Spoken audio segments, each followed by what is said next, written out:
IRCC की तरफ से पीआर को लेकर एक नया डेटा रिलीज किया गया है। कनाडा में इस टाइम पे पीआर को लेकर बहुत बड़ा हंगामा हो रहा है। बहुत से लोगों को ये लगता है कि कनाडा आने वाले दिनों में पीआर को मुश्किल करने जा रहा है, पीआर कनाडा में मिलना मुश्किल है। तो इस वीडियो में इस डेटे के थ्रू समझने की कोशिश करेंगे क्या इसमें सच है, क्या वाकई कनाडा पीआर बंद करने जा रहा है। 2015 से लेकर अब तक का ये डेटा है, तो वीडियो को ध्यान से देखिएगा। बहुत समझने वाली चीज़ें हैं, बहुत ही ध्यान से देखने वाली चीज़ें हैं, क्योंकि आपका अगर आपने कनाडा में सेटल होना है तो इस वीडियो में आपको काफ़ी कुछ सीखने को देखने को मिल सकता है। तो वीडियो को एंड तक देखिएगा।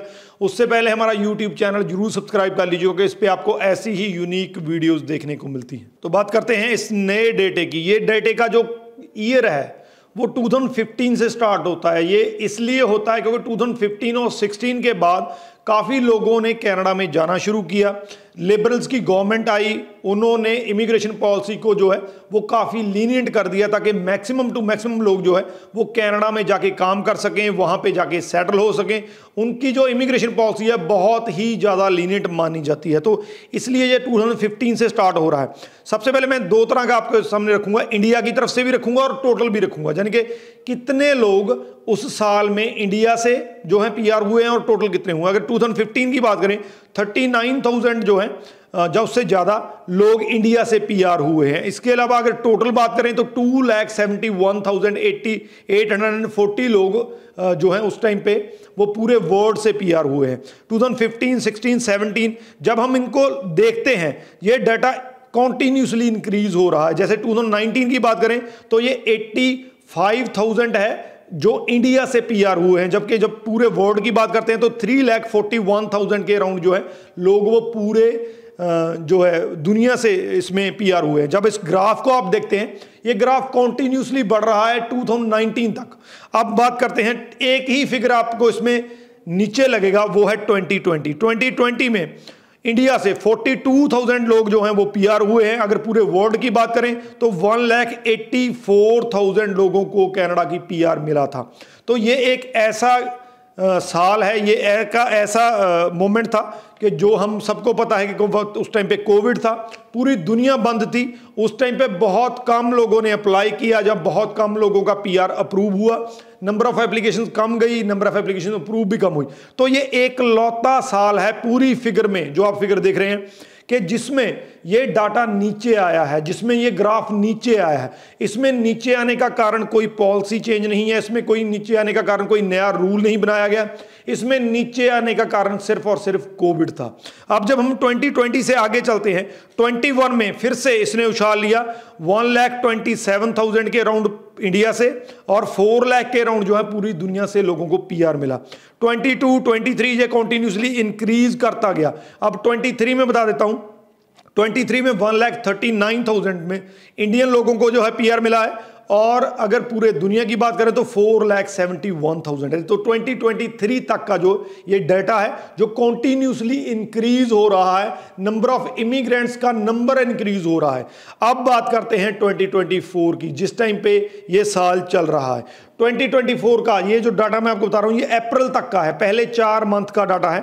तो इसमें 51,450 लोग जो इंडिया से पीआर हुए हैं।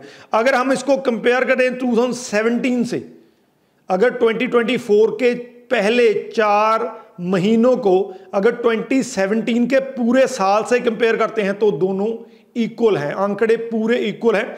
उस टाइम पे भी 2017 में, लेकिन पूरे साल में 51,000 इंडियन लोगों को पीआर मिला था, लेकिन 24 के पहले 4 महीनों में, सिर्फ 4 मंथ में 51,000 लोगों को, इंडियन लोगों को पीआर मिला है। अगर पूरे 4 महीनों में पूरी बात करें तो पूरी दुनिया से 1,64,000 लोगों को पीआर मिला है।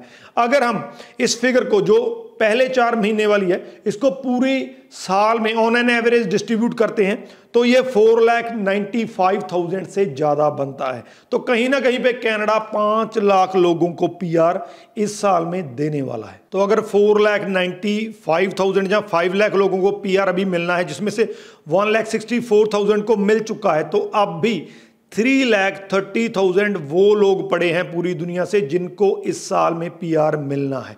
तो ओवरऑल अगर आंकड़ों की बात करें, मैं ये तो नहीं कहूँगा कि आप जब कनाडा में जाएंगे आपको पीआर पक्का मिल जाएगा। मैं ये भी नहीं कहूंगा कि जो कनाडा में बैठे हैं उनका पीआर हो सकता है, लेकिन एक चीज मैं दावे से कह सकता हूं इस ग्राफ को देखकर कि कनाडा का जो इमिग्रेशन का ग्राफ है 2015 से लेकर अब तक वो कॉन्टिन्यूसली ऊपर गया है। और आने वाले, क्योंकि इस साल 4,85,000 का टारगेट था, अगले साल 5 लाख का है, उससे अगले साल 5 लाख का है, तो ये ग्राफ अगले 3 सालों में नीचे नहीं आने वाला है। इसमें इतना जरूर है कि जो भी स्टूडेंट इस टाइम पे कनाडा में बैठे हैं, जो वर्क परमिट पे बैठे हैं, तो हो सकता है कि आपको कोई ऐसी स्किल एक्वायर करनी पड़े या कोई ऐसा एक्सपीरियंस एक्वायर करना पड़े जिससे आप कनाडा में पीआर हो सकते हैं। और एक बात और दावे से मैं कहना चाहता हूं, दुनिया में कोई भी कंट्री कनाडा के बराबर तो क्या दूर दूर तक नहीं है जिसमें आपके पीआर के चांसेस ज्यादा हों। चाहे आप यूएस को ले लो, चाहे यूके को ले लो, चाहे ऑस्ट्रेलिया को ले लो,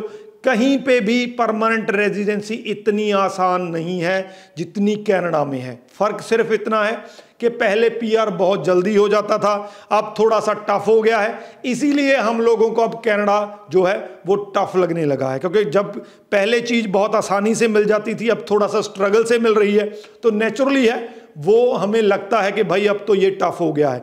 दूसरी तरफ अगर यूएस की बात करें, कल को वो लीनियंट भी कर देता है तो हमें लगेगा इसका जो पीआर है वो इजी हो चुका है। तो ये चीजें साइकोलॉजिकल हैं, सबको पीआर, इसमें कोई डाउट नहीं है, नहीं मिल सकता है, लेकिन इतना जरूर है कि Canada is still one of the best countries अगर आपने पीआर लेना है, अगर आपने सेटल होना है। मैक्सिमम टू मैक्सिमम शेयर कर दीजिए, क्योंकि ये वो वीडियो है जो बिल्कुल आपको मैंने आईआरसीसी के आंकड़े बताए हैं जिसमें, और पॉजिटिव आंकड़े बताए हैं। इस वीडियो के रिगार्डिंग अगर क्वेश्चन है तो नीचे लिख दीजिए, आपको आंसर मिल जाएगा। राजवी चहल, थैंक यू सो मच।